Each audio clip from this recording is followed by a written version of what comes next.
Hello, and welcome to Let's Talk Real Estate College Edition. I'm your host, Sean Whitfield, joined by my co-host Carlos Moore from Investors and Carrot and Papa P from Ted Sysops. How's it going, guys? Yeah, I got a little Papa P beard going on here. I need to shave a little bit, but I love the college football theme. Carlos inspired us. We couldn't let him be the only one on here. I didn't know that you actually supported University of Miami, though. I do. Ever since moving there, he's got to. All right, he's got to. They kick you out of Miami unless you support. My uncle is a huge Miami fan, so I've watched them since I was little. I have a Sean Taylor jersey right here in the office. I'll show you guys. Just so the audience can see it. It's a Miami jersey right there in front of me, Sean Taylor. Ah, nice. Gotcha. Nice. R.I.P. to a legend. How are you guys? John, good to have you back. Papa P, good to be back. Good to see you. Locking and loading. We all, us Floridians here, survived, is it Helena? Helen? How do you pronounce it? I guess Papa P is the closest to the worst part of it. Yeah, it's Helen. I don't care what they say it is. It's Helen. You can spell it any way you want. It's Helen. It's like Right. that. I've been corrected so many times. I'm like, I'm going to call it Helen. I mean, it destroyed. I mean, dude, like, it amazes me. I was watching some people that I know, and like, they live on the coast. Like, the one guy's like, this is my house. It's covered in water. And, and this is the same area that got hit twice in like the last year. And these people, I remember the last time issues with the house. And it's like, I get living over there. I used to live in Clearwater, but dude, that's so much to the headache and the time away from what you're doing to live there. It's just a huge price. And it just seems we get it so bad every year. Mm-hmm. It's just insane. I remember my first flip that I did over in St. Pete. What was it, like Snell Isle or something? And it was the first time my buddy that I was investing with, he didn't buy home insurance. He wasn't a fan of home insurance.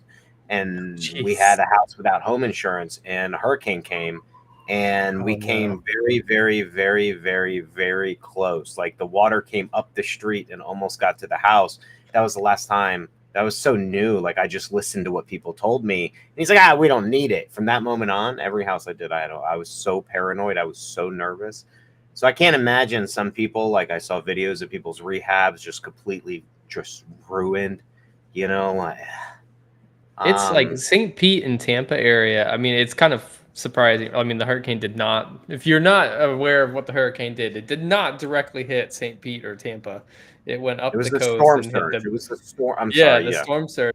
It's like interesting because like St. Pete and Tampa area is so susceptible to flooding now, and will continue to be as like the oceans rise. Like, it's just like the water goes into the bay and then cannot go anywhere else.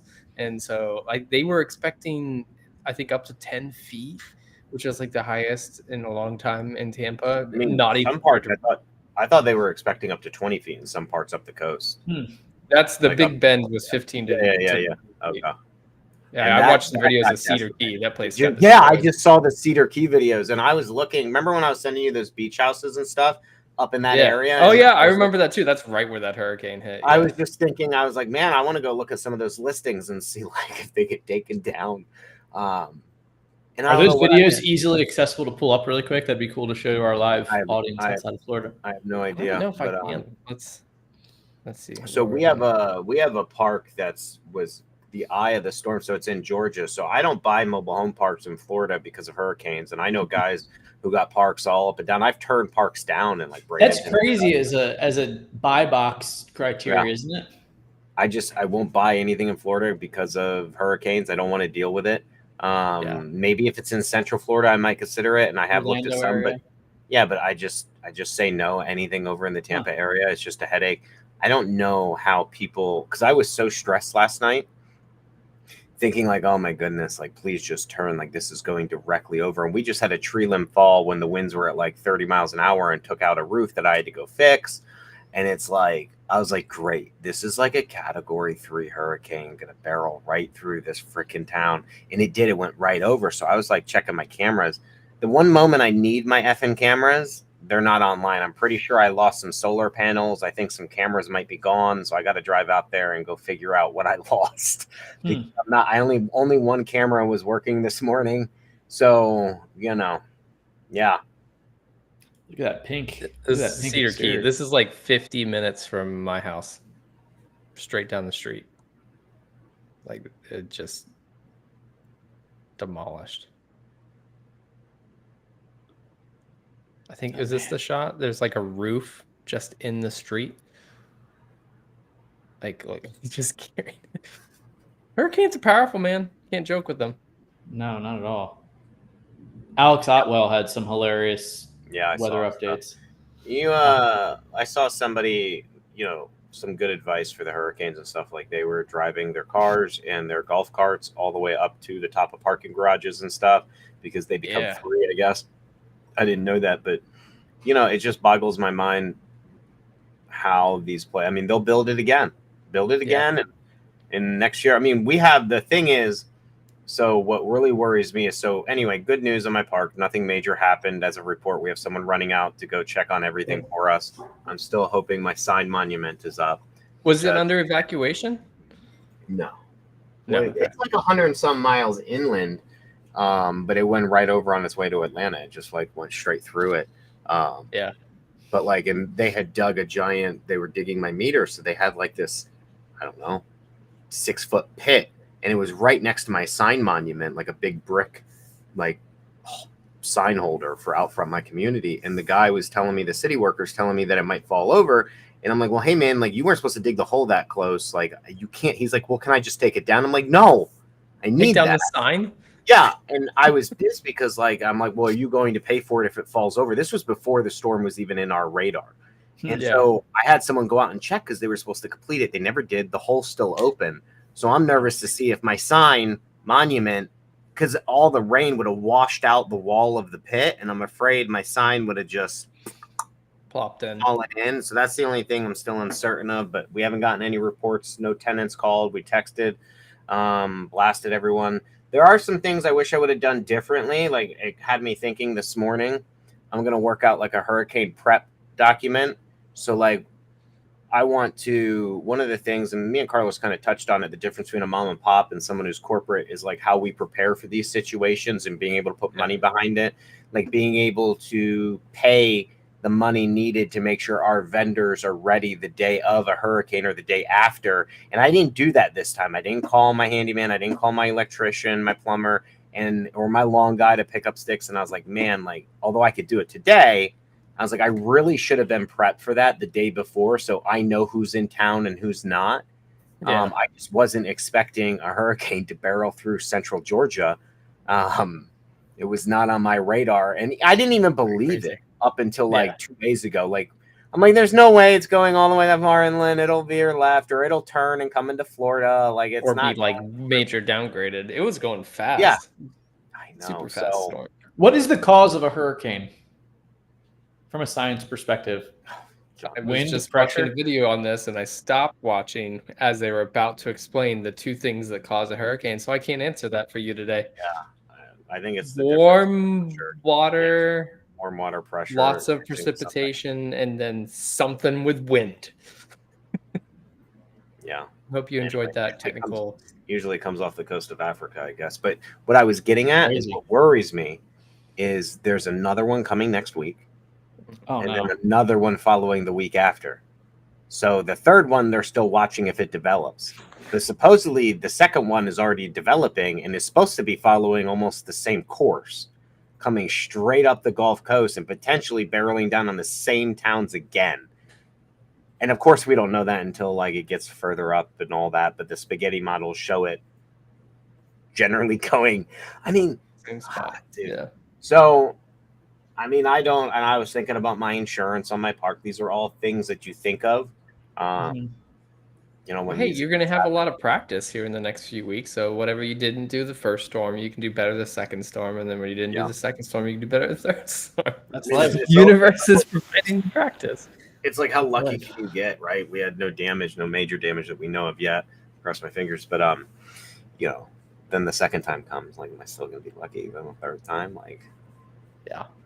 We can just keep hoping the oceans get Hey, cooler. some people have been known to dodge bullets multiple times of late, so John Wick, yeah, definitely not. John Wick.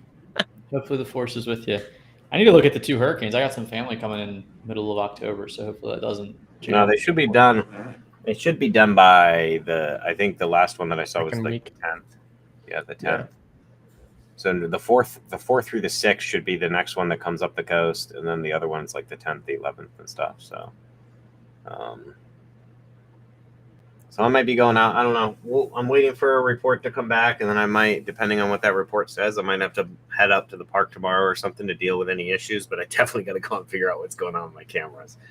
Did they just stop working yesterday, like last night?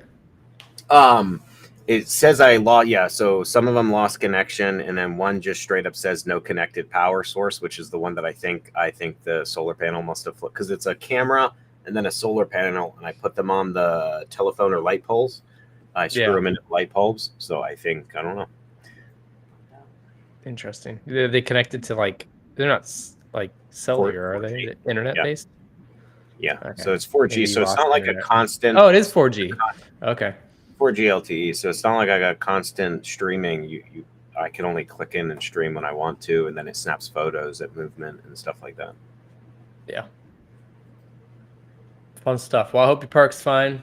I've got some yard work to do here this weekend. I lost power last night, like at 11 o'clock, and then it was back on by 4. I was like, heck yeah. That happened to me. We lost it for about 30 minutes yesterday around because the eye was around us at like 6, 7 o'clock. And so right at that time, we had a transformer blow. They came out, they fixed it. It was back up in like 30 minutes, 40 minutes. It wasn't even bad. Yeah, not bad at all. We have people at Carrot who work are in Atlanta and in Charlotte, North Carolina, and both of them are still out of power. Yeah, they're not prepped for it, bro. Like they don't deal with it like we do. we have linemen filling like fields down here, just waiting to get some action. The video footage of just them like sitting there waiting. It's crazy. Yeah, they get paid so much money. They get paid good for these types of things, but they got to be away from their family. They got a lot of stuff they got to do. It's not easy, but we're very grateful that people take care of us in Florida. Their favorite vacation spot. Mm-hmm. But it really makes you wonder why people want to live on the headaches. Living on the coast, and I read beautiful all the other times of the year. And I don't know how true this is, but the insurance thing. So I was very curious about our insurance, but like the flood zone, like FEMA doesn't pay for certain damage to properties.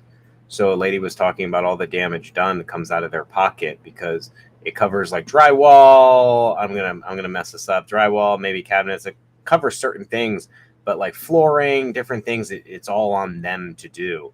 And it's like, so FEMA has restricted their coverage for a lot of flood damage, and if you don't have the money, like I guess it's a great moment for wholesalers to step on in and buy some dilapidated beach houses. I've seen some people post some Florida wholesalers posting like, can't wait to buy more hurricane houses. Very true. Very true. I was chasing after one, for the last couple of years over in Daytona. The lady had a hurricane house and she had all her drywall cut up, and then I kept following up. I didn't get it. Somebody else beat me. Offered more, got it, and I just saw the flip come on the market over the summer, and I was like, "Oh, you did a good job. Good job." Do hurricanes hit one side of Florida more often than the other? I feel like, bro, I definitely feel like the Gulf gets. Yeah, I don't know if that's factual, but since I've lived here, I feel like we get hit more over here than you do. Because I feel like when they come up your coast, when they come up your coast, I feel like they go more up towards the north. Yeah. Exactly, and they hit like New Jersey and Delaware more than they do us. And like I said, coming into Miami, whereas ours come up and then somehow want to like just bust an L straight into like Tampa or Naples. Like, I don't know. I really thought that's what this one was going to do. I did not think it was going up into what I call the armpit. So its technical term is the Big Bend of Florida. Armpit sounds so much cooler. It is the armpit. But I will do some research on those houses, John. Maybe you and me, we can scoop up some. We can become neighbors and buy some $10 beach houses. There you go. Like, pitch a tent, just like just to drive our RVs on there. Yeah. So how was Family Mastermind, Carlos? It was good, man. I'm getting used to just September, just planning on mandatory evacuation. I was going to ask you, is that what happened? both this time and last Oh, that's time. crazy. That's right. I forgot same about exact that. date too, which is really trippy. Yeah, he might Oh, want to switch the date. how long was the event for? Sunday night through Wednesday. Yeah, but how long was it supposed to be for? They didn't shorten it this time, so like Okay. I would have left at the same time. I maybe would have stayed a little bit longer, but like the actual date from 2 years ago is the same, like the 25th or something like that.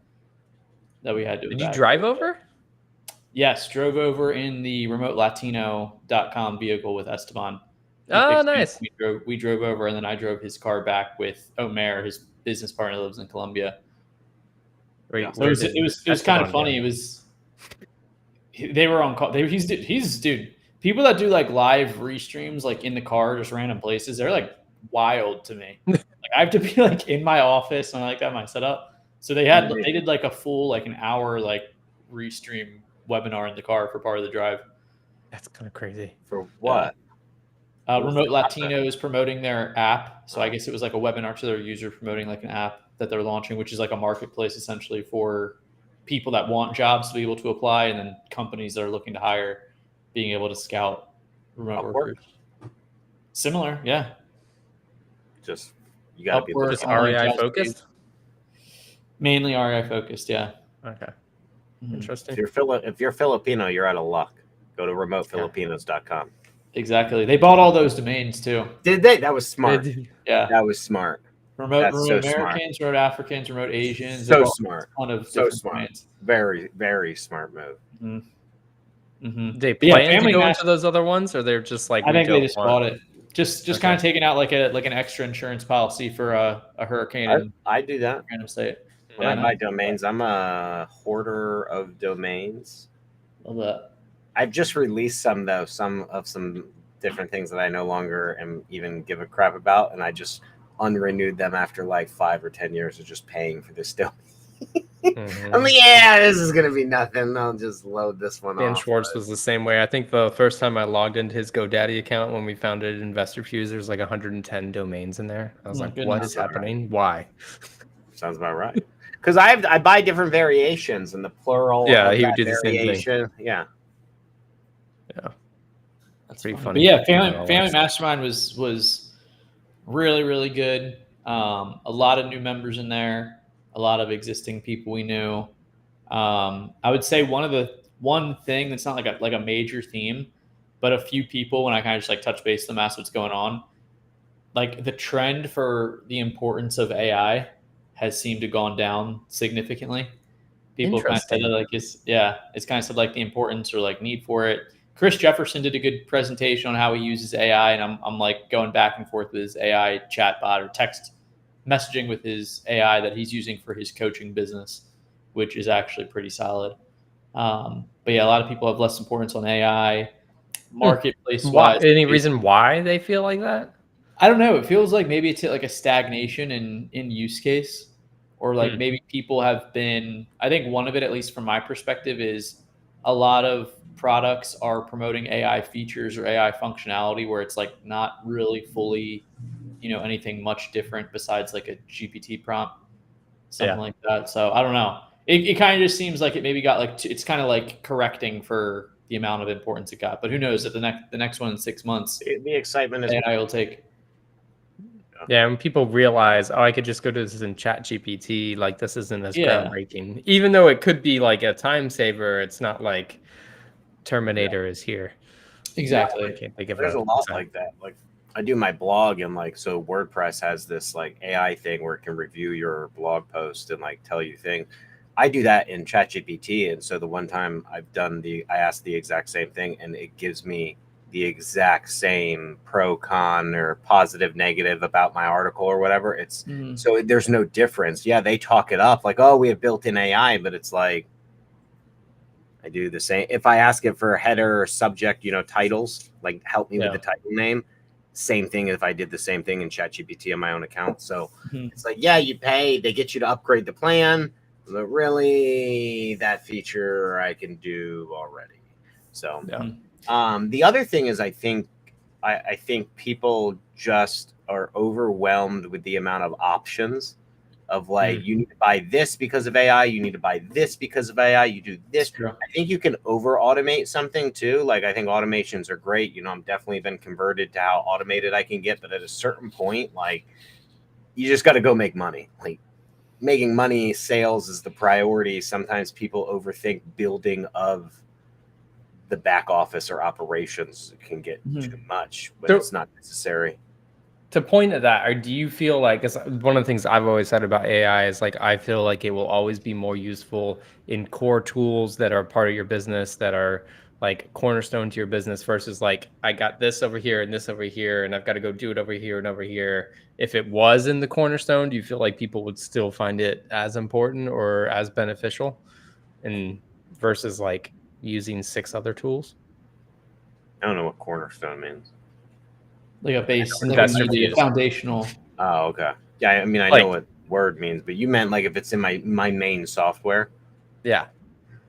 Yeah, I mean, I guess, but then there's a limit to that too, because you're combining everything. I probably don't have as much freedom or function as I do in a standalone product. But yeah, I mean, again, I think it's a tool alongside making money. I think people got really excited for AI, thinking it was going to help them make money, and I think that's what I was getting at.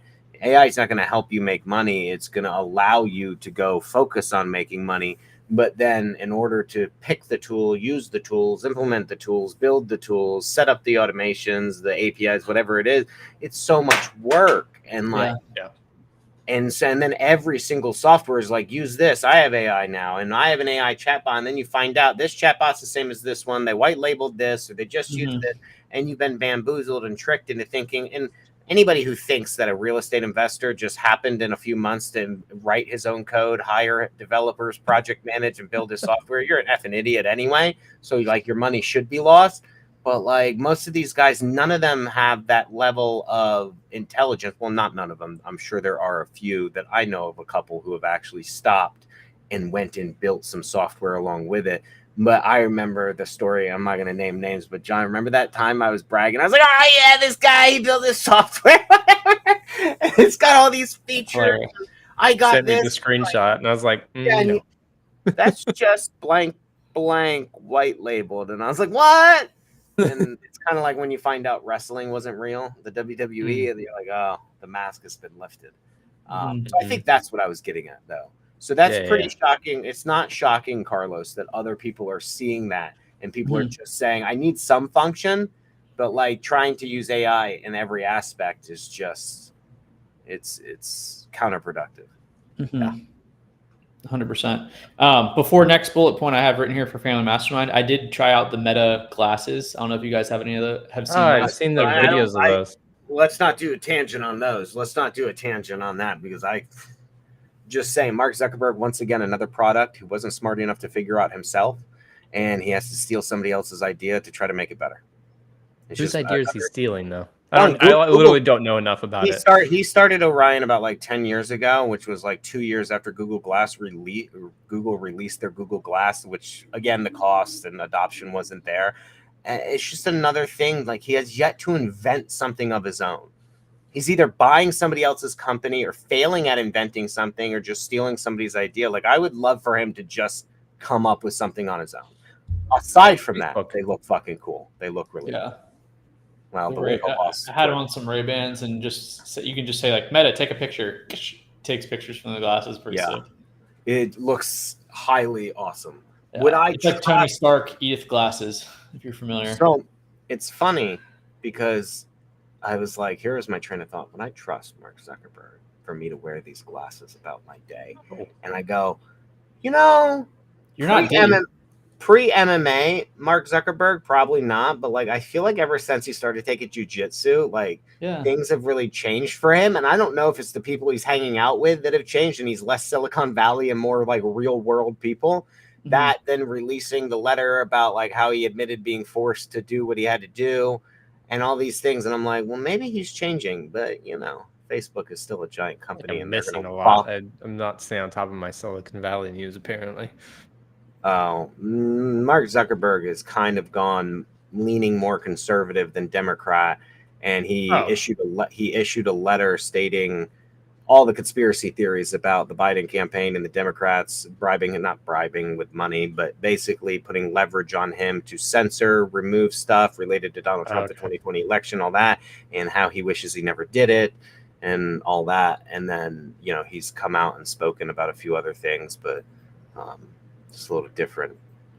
So that Zuckerberg, maybe, but if you wear these glasses, Carlos, I mean, they're following you all day. They see what you see. It's logged. It's crazy. Nothing is private. You're in your house now. Like, your phone's at least in your pocket if they turn the camera on. But these things, from the way I understand it, are always active. Mm-hmm. You have them on, they're active. They see what you see. That, I don't care if it's pre or post jujitsu Mark Zuckerberg, I still don't trust him with that level of my life. Mm-hmm. I'm with you. So do they have the same functionality as like the Apple Visions? It's like nothing like crazy groundbreaking, right? Yeah, they're Ray-Ban. It looks like normal glasses. They're Ray-Bans. They're just a pair. He partnered with Ray-Ban. Yeah. So it's just a pair of Ray-Bans. But in terms of what they can do, it's the same thing. It's just, hey, you don't look like an idiot wearing them. I think if you combine Apple and then like the original intent for Google Glass, you would have this. Okay. Yes. Okay. Cool. But thanks, guys, for catching me up on my Apple Silicon Valley news. Or just Silicon Valley news. 10 years ago, Brandon. 15 years ago, Brandon. I'm trying to think back before all the craziness started. I would have adopted these within a second. I would have easily. I trusted the government. I was like, I trusted companies not to abuse my data. The good old days. I still don't see like a huge advantage to those kind of glasses. The only cool application I feel like I've ever seen is a construction guy went out into like a construction yard with the Apple Vision Pros, and it could tell him how much dirt was in a pile. I was like, what? That's something nothing else can do. I mean, it just depends. Like things like I'm working on a car and it gives me blown out schematics of a engine or a block or something. Like I could see the use for that. I mean, there's definite use cases where I think it'd be cool, and you're just talking to it. It's giving you directions. I see a lot of benefits for it if it could translate stuff in real time. But again, it's logging everything. It's already enough on my phone. Yeah, just you gotta go live in a bunker in the mountains to avoid that coming, because it's coming right next to Mark Zuckerberg's bunker. Yeah, exactly. He's like, I know what's happening. I need my own bunker. All right, family Mastermind. Met with those guys. Met with the investor base guys. Speaking of SEC, let's talk about it. Let's talk about it. Speaking of SEC football, Investor Lift was not in attendance at Family Mastermind. Investor Base was. They are just some young Charleston, mid-20s, Charleston, South Carolina SEC looking football guys. What I was talking about, which is interesting with them, John, I may see if you would like and are open to meeting with them next week. But what's interesting with them is they're just so much cheaper than Investor Lift. Yes, $199 to get into. So being able to integrate with them and Investor Lift, we kind of cover the base for all of our users really that just want to be able to. I want to be on that call. Out that way, dude. You're more than welcome. Do they have the same exact functionality as Investor Lift? It looks like it. No, there's no sending. There's no sending, but I don't know if it plays to our advantage. It's not a dispositions tool. It's a research tool. Right, but they make it easy to export out and then put it into a launch control or an email or something like that. Which I'm like, hey, that's I mean, cool you should with be me. doing that anyways. Interesting. But so like God mode on Investor Lift is now $199. Is that what we're essentially saying?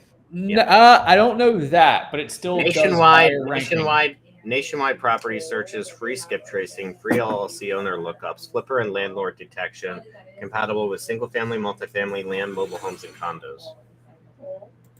Yeah, so I don't know if it's going to be the equivalent to God mode, but it does pull buyers, rank them in order of likeliness to buy. Yeah. So it's God mode. Type in an address that you're working on, and our AI algorithm will find nearby flippers and landlords who are looking for their next flip or rental. In addition to contact, you'll see extensive details on their last purchases, analyze their behavior, and see if they're a good fit for your deal. So pretty much.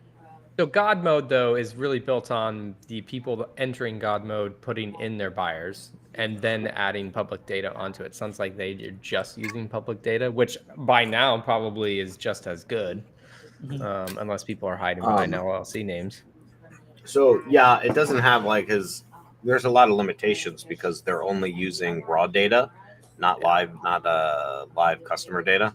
But you know, if I've learned anything in software over the last 4 years, 5 years of software, it is this is only their first product, their first iteration of their product, and they're getting it out, seeing what people want, and I am sure they're only going to grow from there. Yeah, The same thing about that other company. What was it called? Town Square. Town Square, yeah, and then you know what? They pivoted and like they felt like they sold out to what like I really dug them for, and they listened to their customers because everyone wanted a cheaper investor lift thing, and then they pivoted their entire software to be like investor lift, and it's like, dude, like they had a good thing going for them, what they were trying to work on, and they just pivoted. And I really haven't heard much from them. People haven't talked about them, and it's funny. Some of the people that I saw using Town Square and talking it up, I also see using this. So, Interesting. Yeah, no, I'd be down to have a chat with him, Carlos. Like, I would. I'm well for a company that charges less than Investor Lift. No offense, Investor Lift, but come on. No, I mean we support both. We support both. I don't. We support both. We support and love both products here at Investor Fuse. We don't. Carlos only has to say that because the camera's on. No, I support Investor Lift. Dude, I love the podcast. Honestly, I love the podcast. I will say that. I will 100%. Although I call bullshit on about 9 out of 10 things that Robert Wensley says, I feel like he literally just makes the script of his life up as he sees fit. But generally, I think it's a top-notch podcast. It is. I was watching Carlos Reyes' podcast last night. Let me hit you really quick. Let's put a bookmark in there. Investor Boots, I believe, is a company I did not connect with, but we've been exchanging, and I'm also going to get on the calendar with them. Curious to hear from you guys. Boots, Bootz. I'm already on it, John. I'm on it. Boots on the ground, anywhere, anytime. So they're somebody that wants to do a little pros. We're going to meet to do some discovery, but I don't know of any other service like that off the top of my head. I think that could be beneficial for some. There's mobile notary services, but I don't know necessarily like how they're advertising it. So I think that could be a cool product. That's another brand new company to Family Mastermind, but I think that could be a cool product for virtual wholesaling folks. Yes and no. So back in the day, this was a thing. I got to think of the name. It was so back in the day. I used to do BPOs, broker price opinions, back when I was new into the industry. And I did them all over the state of Florida. I had contracts with all the banks to do their price opinions. And there was a service like this for what we're all just picture takers, right? Boots on the ground, picture takers, and like data entry to help with to do the BPO. So, and he had a website for it where you would go, you'd place your order, and he would have the boots on the ground in those areas. And he would basically make kind of like a middleman, like a wholesaling the labor type thing. So I used that service. That was back in like 2010 to 12. Obviously limitations because of technology back then, right? But there was definitely, and he went out of business anyway. Things that just it didn't make sense for that type of industry as the prices compressed. But I think this would be huge. I think this is a phenomenal thing. Yeah. So it's gonna be nice to beef up our marketplace / integrations page. Get some of these companies on the podcast. Last kind of product / service, quick bullet point. PPL companies, a lot of them were there. Property Lead was not there, but iSpeed the Lead just joined Family Mastermind. I bet they did. Lead Zolo was there. That's one of the companies that I had dinner with in a group setting. They got some exciting stuff going on. And then Need to Sell My House Fast, who's here local. Met them. They're really cool. And they're rebranding their name, I believe, to motivatedsellers.com. So there's going to be motivated leads and motivated sellers, I believe. I believe it is. Don't quote me on that. But I believe that's it. So the PPL companies were good to talk to. Lead Zolo seems like they're very ahead of the curve as far as the one-to-one consent thing of like putting the company's name at the bottom of the form when the seller's going through. So it sounds like they use a lot of resources, time, money, energy towards that issue. we could probably get them on this show to talk about that a little bit more in depth. But they were cool to talk to, and sounds like they had some good, exciting stuff coming on. iSpeed to Lead loves some of the investor view stuff that we talk through, where because they all know. Here's an interesting thing, and I think you guys know this. The PPL space is interesting because just chatting with them about mutual customers, they say a majority of their customers are using more than one PPL company at a time. So Gene from iSpeed to Lead loves that in investor views. You can have a campaign for iSpeed to Lead and a campaign for need to sell my house fast. And you can see, the ROAS, how much money you're making, cost per lead, cost per deal, all that type of stuff. So investor views is very, very well positioned for any companies that provide inbound lead services, especially. But it was good chopping up with all those companies. Do you feel like all of those PPL companies are working on the compliance issue? They've only got 3 months left. No, Lead Zolo. I didn't talk about how iSpeed to Lead is. I don't. They would have to switch their entire business model. Yeah, I Lead Zolo is the only one that brought it up in conversation, and it sounds like, yeah. All right. So for podcast listeners, we know Lead Zolo is doing it, and Property Leads are doing it. Mm-hmm. And then like a lot of the discussion too is like the pay-per lead companies that a lot of like Facebook posts and stuff speak negatively about pay-per lead to a certain extent. So I just kind of like asked some of those companies about it. Lead Zolo is also getting proactive on transparency on the exact type of lead you're buying. And they're offering, these are Lead Zolo leads. And again, I'll reach out to get them on to talk about themselves, but they're going to be transparent saying, hey, these are specifically generated leads by Lead Zolo. These are leads that were generated elsewhere, so that, maybe a less budget heavy investor can go for those ones. The kind of the resale leads, and the other one, the premium leads, can be ones like, hey, we actually generated these Google, YouTube, SEO, whatever. So that's cool transparent. That was always my problem. Is like, well, I don't know what I'm buying, and it's like, and then, is it an email lead? Because I've said the wrong thing to people, thinking I'm buying one type of lead, and then like someone argues with me, like, I didn't fill out a form, you emailed me, and it's like, great, dude. Like, I'm glad I knew that. Right. So, transparency would be good. I think that's always. It's not that people talk bad on property leads or PPL or Lead Zolo or whatever. It's an inherent distrust because of the bad actors and and it stems all the way from cold calling leads. What happened years ago in that industry, and there's just generally an inherent distrust in those types of providers, and it hasn't been. I don't think they've done enough as an industry or a niche to really prove that they're not doing it, which then leaves it open for people to assume. And people will always assume the negative before they assume the positive. Right. Clip that. Producer, clip that one. Yeah, so that's exciting. I'm trying to think of anybody else. There were definitely some folks that weren't there that are regulars. But yeah, just a lot of new companies in there. One general theme was expectations of both more transactions and more refis happening in the end of the year and beginning of the year. So knock on wood. I think we were talking about this, in previous episodes. In the short term, or Papa P and I were talking about, in the short term, that's probably good for the industry. In the long term, how it affects the United States and global economy may not be the best thing, but yeah. We were talking about that last week or 2 weeks ago. 2 weeks ago. Carlos said I was a man of the people. You are. So you're a man of the people. I take that as a huge compliment. Papa P, and the P is for people. Yes, the P is for people. I think or parks. Or parks, or whatever the episode's about.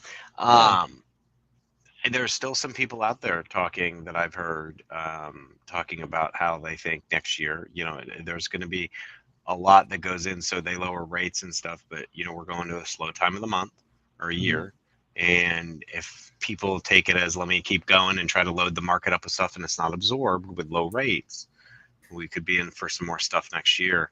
I mean, listen, I'm waiting for the price of some trucks to go down. I'm waiting. It's just insane, some of these pricings. And we were talking about that. Same thing with houses. I see a lot of houses still sitting. I saw another price reduction, even in the nice area, so I definitely think there's going to be some, but I think they're not low enough for a lot of people. I mean, even if we get Low down to enough to buy. 6%. Yeah, I think even if you get down to the 6%, I don't think the income is there for a lot of people for it to make sense. You know what I mean? So Yeah. Something's still got to give. I know. It's like, anyway. Time will tell. But overall, you would say a positive attitude towards the market, Carlos. Not like doomsday, like they're like. And I'll tell you, I've seen some of the big wholesalers that work with us. They're doing great. I'd say wholesalers are excited is my general sentiment, and maybe mortgage officers. People, it may be a good time to be getting into, or a loan officer, maybe a good time to be getting into the mortgage game. Yeah. I've heard, yeah, the mortgage thing, because I've just seen so many mortgage influencers.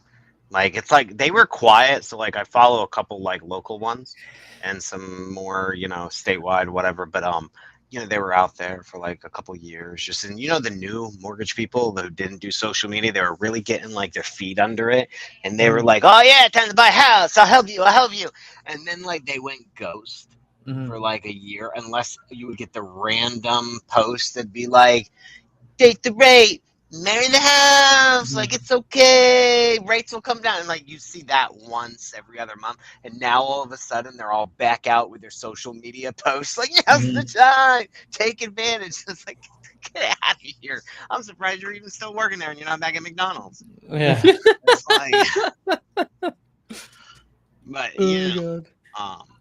I definitely think we're going to see an uptick. I think some people take advantage of it.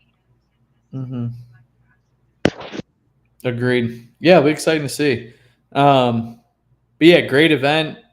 Got a lot of people to meet with, partnerships, seeing products. Definitely a lot of interest in both Carrot and Investor Fuse on the partner side. So yeah, it was a good event. Got home safe. Most excited to see in terms of presentation? I remember you walking away from, I can't remember which one it was, but was it Freedom? Not Freedom Soft. Yeah, Freedom Soft was white labeling, and that was like a huge push. What was like the biggest thing that you're like, oh, that's interesting, that's a big move? Honestly, RealFlow's just market, the amount of the market that RealFlow has. Also, Don Fowler is my boy. Need to golf with him soon. But the amount of market share that they have, and the product looks pretty sweet too. And I appreciate him. He's someone that's just like, as like the top guy in the company, he's just always willing to like hop on a demo or he's a good dude. Meet up, whatever. But yeah, they have really cool. Their demo that they showed, a quick one, was really, really cool. And just the amount of market space they have is interesting. And their model is completely different, where they do white label. So they offer it to other softwares, coaching companies, a very low price. I don't know if we should say it on public, but it's essentially a low price. And then you could mark it up. The company or the software can mark it up to essentially whatever they want. Yeah, they did a good model. I mean, they focused on that well before I feel like anybody else focused on white labeling. And it worked out really well for them. And just from I appreciate, relationship equity and rapport building and stuff like that. They hosted I guess the last night, like a dinner. They covered the expense of the dinner at like some beach, like sandbar place. So I mean, like, even from a strategic play of like all these coaches, softwares, influencers going to a mastermind, and one company like picking up the tab for the entire event, like that's a baller move. Talking about people like motivated to want to work with you and say good things about you. That's just I appreciate it. That was a baller move. It definitely does, because it takes it allows the gathering without the chaos of paying the bill or sitting. You're just like, hey, everyone come, just gather, network. I'll foot the bill. But they've really led the white labeling. I feel like they were white labeled. John's right, and I found it funny because I know somebody who's a pretty popular quote unquote guru is like, oh, this is my new system, and I'm like. It's the same system everybody else has. I know. It I was is. just about to be like, I'm pretty sure that's just real flow. Mhm. Like, you know, everyone wants to say it's theirs and they've customized it and it's their own custom thing, but I think they've done a good job. I feel like Go High Level, Real Flow, I feel like they're all pretty good white labeling. Yeah. You know. Agreed. Agreed. Mhm. Cool. Well, I'm happy you survived a hurricane over in Tampa. I'm happy that the event didn't get like shortened this year. Yeah. It's always a good time and a good place for the world of real estate vendors to meet. Mhm. Matt Andrews is a fun dude to be Mhm. around. Indeed. Still, I take it he's still carrying that same level of energy to everything he does. Oh yeah, if not more. Yeah. Yeah. Well, Yeah. So it's cool. good. Appreciate Yeah, the excited to update. be home. Yeah, of course. Of course. Excited to be home though. Get back to it. Not hurricaning here. Knock on wood. Well, let's see if we Yeah, can get. that's not. I'd love to get the investor base people on this episode. So even if we do like I'd be happy to. aside from a software meetup off air, I'd love Yeah. to do like an actual, bring them on Even and talk investor stuff. boots, I think that'd be fun to talk to them as well. Yeah. Let's do it. All right, this is good. Very down for that. I'll hit up both of them to get on. Fantastic.